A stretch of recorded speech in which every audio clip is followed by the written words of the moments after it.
ఓం శ్రీ మాత్రే నమః.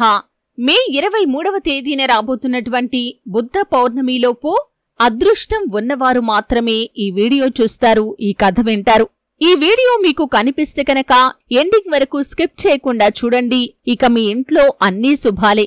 అయితే బుద్ధ పౌర్ణమికి ఉన్నటువంటి విశిష్టత ఏంటి, ఆ రోజున ఎటువంటి నియమాలు పాటించాలి, అలాగే బుద్ధ పౌర్ణమి విశిష్టత తెలిపే కథ ఏంటి, ఈ పూర్తి వివరాలు అన్నీ కూడా ఈ వీడియోలో వివరంగా తెలుసుకుందాం. వీడియోలోకి వెళ్లే ముందు మా చిన్న రిక్వెస్ట్ ఏంటంటే, ఇంతకు ముందు కనుక మా ఛానల్ని మీరు సబ్స్క్రైబ్ చేసుకోనట్లయితే సబ్స్క్రైబ్ చేసుకోండి. అలాగే పక్కనే ఉన్న గంట సింబల్ మీద ఆల్ అప్డేట్స్ ని క్లిక్ చేయండి. అప్పుడే మేము అప్లోడ్ చేసే ప్రతి వీడియోకి మీకు నోటిఫికేషన్ అనేది వస్తుంది. పవిత్రమైన బుద్ధ పౌర్ణమి వచ్చేసింది. దీన్ని బుద్ధ జయంతి అని కూడా అంటారు. 2024వ సంవత్సరం మే 23వ తేదీన బుద్ధ పౌర్ణమి పర్వదినం రాబోతుంది. బుద్ధుడి యొక్క జయంతిని పురస్కరించుకొని చేసుకునే పండగ ఇది. ఈరోజు గౌతమ బుద్ధుడు బోధనలను పాటిస్తామని ప్రతిజ్ఞ తీసుకుంటారు. ఉదయాన్నే స్నానం చేసి ఇంటిని శుభ్రం చేసుకుంటారు. ముఖ్యంగా తూర్పు ఆసియా, దక్షిణ ఆసియాలో Sri Lanka, Nepal, Bhutan, Tibet, Thailand, China, Korea, Laos, Vietnam, Mongolia, Cambodia, Indonesia, భారతదేశంలో బౌద్ధులందరూ ఈ రోజును ఆధ్యాత్మిక వేడుకలా జరుపుకుంటారు. వైశాఖ మాసంలో పౌర్ణమి రోజున ఈ బుద్ధ పౌర్ణిమను జరుపుకుంటారు. ఈ సంవత్సరం మే 23వ తేదీన వచ్చింది.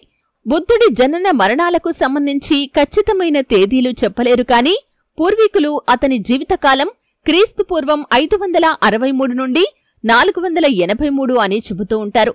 ఈ సంవత్సరం ఇది బుద్ధుడి యొక్క 2586వ జయంతి అన్నమాట. ఎక్కువగా తూర్పు, దక్షిణ ఆసియాలలో బుద్ధ పౌర్ణమిని జరుపుకుంటారు. ఈరోజు గౌతమ బుద్ధుడి జయంతి. బౌద్ధ మత స్థాపకుడు గౌతమ బుద్ధుడు. ఆయన నేపాల్లోని లుంబినిలో జన్మించారు. పౌర్ణమి రోజు బౌద్ధులకు చాలా విశిష్టమైంది. బుద్ధుడి జీవితంలో 3 ముఖ్యమైన ఘట్టాలు ఇదే రోజున జరిగాయని, దానికి ఆ ప్రాముఖ్యత ఏర్పడిందని శాస్త్రాలు చెబుతున్నాయి. మొదటిది ఆయన జననం. పౌర్ణమి రోజున లుంబినిలో ఆయన జన్మించారు. రెండవది 6 సంవత్సరాల శ్రమ తర్వాత ఈరోజే బుద్ధుడికి బోధి చెట్టు కింద జ్ఞానోదయం అయింది. సిద్ధార్థుడు గౌతమ బుద్ధుడిగా మారిన రోజు ఇదే. ఇక మూడవది ఈ రోజే ఆయనకు 80 సంవత్సరాలు ఉన్నప్పుడు కుసినిరాలో నిర్వాణం పొందారు. ఈరోజు భక్తులు తమ ఇళ్లను శుభ్రం చేసుకుంటారు. ఉదయాన్నే స్నానం ఆచరిస్తారు. గంగా జలాన్ని ఇంటి పరిసరాల్లో ముఖ్య ద్వారం దగ్గర చల్లుతారు. కొవ్వొత్తి వెలిగించి ఇంటిని పూలతో అలంకరిస్తారు. ముఖ్య ద్వారం దగ్గర స్వస్తిక్ సింబల్ని పసుపు లేదా కుంకుమతో తీర్చిదిద్దుతారు. బోధి వృక్షానికి పాలు పోసి కొవ్వొత్తిని వెలిగిస్తారు.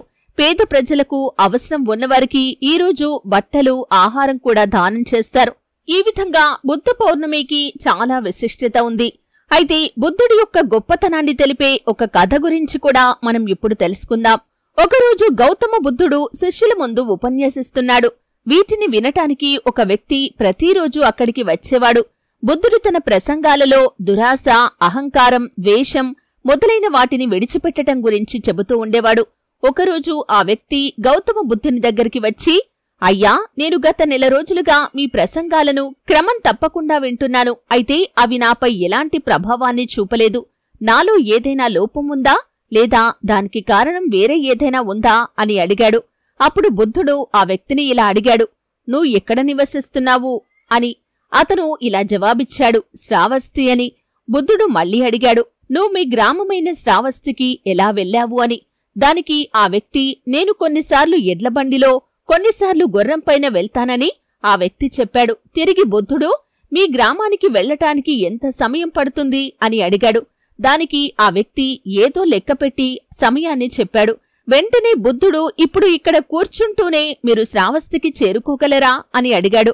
దీనికి అతను ఆశ్చర్యపోతూ, నేను ఇక్కడే కూర్చొని శ్రావస్తికి ఎలా చేరగలను?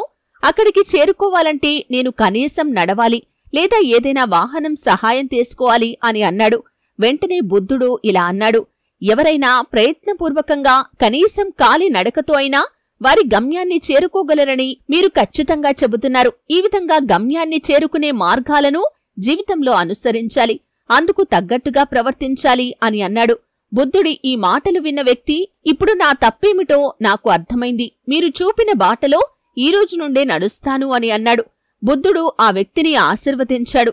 కేవలం ఉపన్యాసం వినటం లేదా అధ్యయనం చేయటం వల్ల ఏమీ పొందలేమని, దానిని ఆచరణలోకి తీసుకున్నప్పుడే లబ్ధి పొందగలమని బుద్ధుడు ఈ ఉదాహరణ ద్వారా తెలియజేశాడు. ఈ విధంగా గౌతమ బుద్ధుడు తన బోధనల ద్వారా ఎంతో మందికి స్ఫూర్తిగా నిలిచాడు. ఏ విధంగా జీవించాలి, ఎటువంటి విలువలను పాటించాలి, సమాజంలో మనం ఏ విధంగా బ్రతకాలి అనే దాన్ని తన ఉపదేశాల ద్వారా వివరించి చాలా మందిని మంచి మనుషులుగా తీర్చిదిద్దాడు. గౌతమ బుద్ధుడి తొలి పేరు సిద్ధార్థుడు. 15 ఏళ్ల వయస్సులో ఆయన యశోధరను వివాహం చేసుకున్నాడు. ఆ దంపతులకు ఒక కుమారుడు పుట్టాడు. అతని పేరు రాహుల్. అతనికి బుద్ధుడు మార్షల్ ఆర్ట్స్ కూడా నేర్పించాడు. బుద్ధుడు తన 29వ ఏటనే తన కుటుంబాన్ని వదిలి ప్రపంచంలో ప్రజల కష్టాలకు కారణాలు కనుక్కొని వాటిని నివారించే సత్యాన్వేషణ కోసం సన్యాసం స్వీకరించాడు. కఠోర తపస్సు చేశాడు. ఆ తర్వాత సన్యాసం నిరర్థకమని భావించి వదిలేశాడు. తర్వాత 35 ఏళ్ల వయసులో ధ్యానం ద్వారా ప్రపంచంలోని కష్టాలకు కారణాలను, పరిష్కార మార్గాలను అర్థం చేసుకునేందుకు ప్రయత్నించాడు. అలా ప్రస్తుత బీహార్లోని గయా ప్రాంతంలో ఓ చెట్టు కింద ధ్యానం చేస్తూ జ్ఞానోదయం పొందాడని చెబుతారు. ఆ ప్రాంతానికే బుద్ధగయ అనే పేరు వచ్చింది. తర్వాత దాదాపు 45 ఏళ్లపాటు అనేక ప్రాంతాల్లో తన సత్య మార్గాన్ని, సిద్ధాంతాలను బోధించాడు. సామాన్యులకు సులువుగా అర్థమయ్యేలా పాళీ భాషలో ఆయన బోధనలు చేసేవాడు. 80 ఏళ్ల వయసులో బుద్ధుడు తుది శ్వాస విడిచాడు. గౌతమ బుద్ధుడు చెప్పిన 10 ఆసక్తికరమైన సూక్తులు కనుక చూస్తే, ధ్యానాన్ని ఒక పనిగా చేయకు, ప్రతి పనిని ఒక ధ్యానంగా చెయ్యి. కాలాన్ని వృధా చేయటమంటే నిన్ను నువ్వు దోపిడీ చేసుకోవటమే. మన లోపల శత్రువు లేనంతవరకు మన బయటి శత్రువు మనల్ని భయపెట్టలేడు. మనిషికి నిజమైన ఆనందం లభించేది అతడి ఆలోచనల్లోనే. ఒక దీపం 1000 దీపాలను వెలిగించినట్టుగానే మన సంతోషం ఇతరుల సంతోషానికి కారణం కావాలి. మీరు 1000 యుద్ధాల్లో 1000 మందిపై విజయం సాధించి ఉండొచ్చు. కాని తనపై తాను విజయం సాధించిన వారే అసలైన విజేత. నిజం మాట్లాడండి. కోపాన్ని దరి చేరనీయకండి. ఎవరైనా అడిగితే మీ దగ్గర ఉన్నంతలో కొంత సాయం చేయండి. చెడును దూరం పెట్టండి. మంచిని పెంచండి. మనస్సును శుద్ధి చేసుకోండి. ద్వేషాన్ని దూరం చేయగలిగేది ప్రేమే తప్ప ద్వేషం కాదు. మనసు చెప్పినట్లు మనం వినటం కాదు, మనం చెప్పినట్టు మనసు వినాలి. ఇటువంటి ఎన్నో సూక్తులను ప్రజలకు వివరించాడు. తన బోధనల ద్వారా అనేక మందిని సన్మార్గంలోకి నడిపించాడు.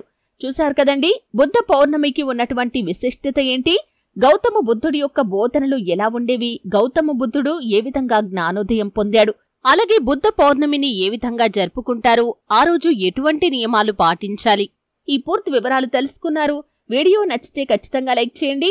మరిన్ని మంచి వీడియోల కోసం ఇప్పుడే మా ఛానల్ని సబ్స్క్రైబ్ చేసుకోండి.